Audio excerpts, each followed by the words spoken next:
ሰላም ጤና ይስጥልኝ። ዶክተር ኤርሚያስ እባላለሁ።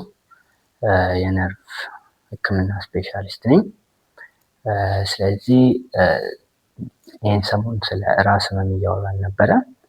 ፕራይሜሪ ሰከንደሪ ብለን ከፍለን ነበር። የመጀመሪያ አይነት፣ ሁለተኛ አይነት ብለን የመጀመሪያዎቹን አብዛኞቹን የምናያቸውን አውርተናል ከዚህ በፊት። አሁን ደግሞ የሁለተኛ አይነት የምንላቸውን ትንሽ ከበድ ያለ ችግር ሊያመጡ የሚችሉትን የራስ ህመም እያየን ነበረ። ካላለፉት ሁለት ቪዲዮዎች ሴቶች፣ ወጣት ሴቶች እና ትንሽ ኪሏቸው ተለቅ ያለ ሴቶች ላይ የሚከሰት የሁለተኛ አይነት ራስ ህመም አይተናል። ኢዲዮፓቲክ ኢንትራክራኒያል ሃይፐርቴንሽን ይባላል። ሁለተኛው ደግሞ እድሜያቸው ገፋ ያለ ከ50 ዓመት በላይ የሆኑ ሰዎች ላይ የሚከሰት የራስ ህመም አየን። ጃይንት ሴል አርትራይተስ የሚባል ማለት ነው። ዛሬ ደግሞ ሜዲኬሽን ኦቨርዩዝ ሄዴክ የሚባል የሁለተኛ አይነት ራስ ህመም እናይና ስለ ራስ ህመም ያው ለጊዜው አቁመን ወደ ሌላ ርዕስ እንገባለን ማለት ነው። ሌሎች ብዙ አይነት ሰከንደሪ ወይ ሁለተኛ አይነት ራስ ህመሞች አሉ፣ የጭንቅላት እጢ ጨምሮ ሌሎችም። እነሱም በሌላ ርዕስ የምንመለስ ይሆናል ማለት ነው።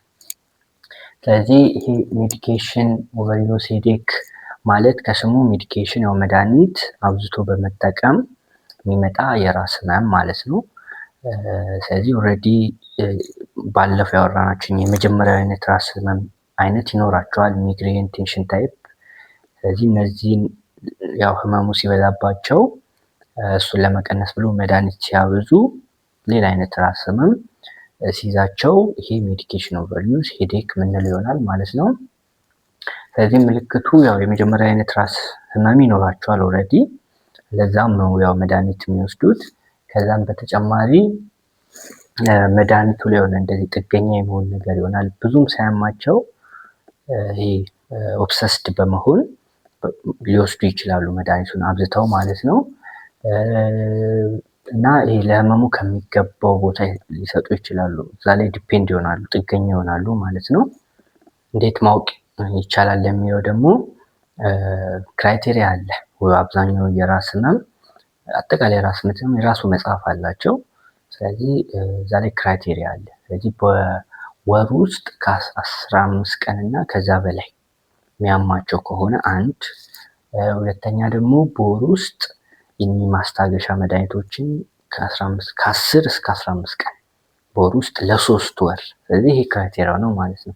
10 ቀን የሚሆነው ቀለል ያሉ ከበድ ያለ የራስ ማስታገሻ መድኃኒት የሚወስዱ ከሆነ፣ 15 ቀን ደግሞ የምንለው ደግሞ ቀለል ያለ የራስ ማስታገሻ መድኃኒት የሚወስዱ ከሆነ ያ ቁጥሩ 15 ይሆናል ማለት ነው። ይሄ ለ3 ወር መዝለቅ አለበት። ለዚህ የሚጠቀሙ ከሆነ ሜዲኬሽን ኦቨርዩዝ ሄዴክ የሚለውን ህመም ዲያግኖስ ማድረግ ይቻላል ማለት ነው።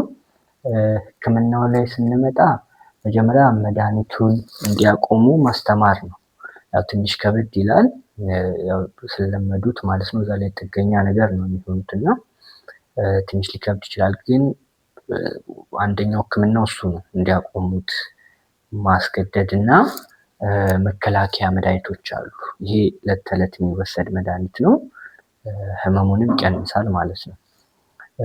ሌላ ደግሞ ሳይካትሪስት እንዲያማክሩ ማድረግም ያስፈልጋል። አብዞ ተያያዥ በሽታ ይኖራቸዋል፣ ልክ እንደ ድብርት፣ ጭንቀት፣ የኦብሰሲቭ ኮምፐልሲቭ ዲስኦርደር የምንለው አለ። የሆነን ነገር ለማድረግ ከውስጣቸው የሚገፋፋቸው ስሜት አለ እና እንደዚህ አይነት ህመሞች አብሮ ሊኖር ስለሚችል ሳይካትሪስትም ኢንቮልቭ መሆን ሊያስፈልግ ይችላል።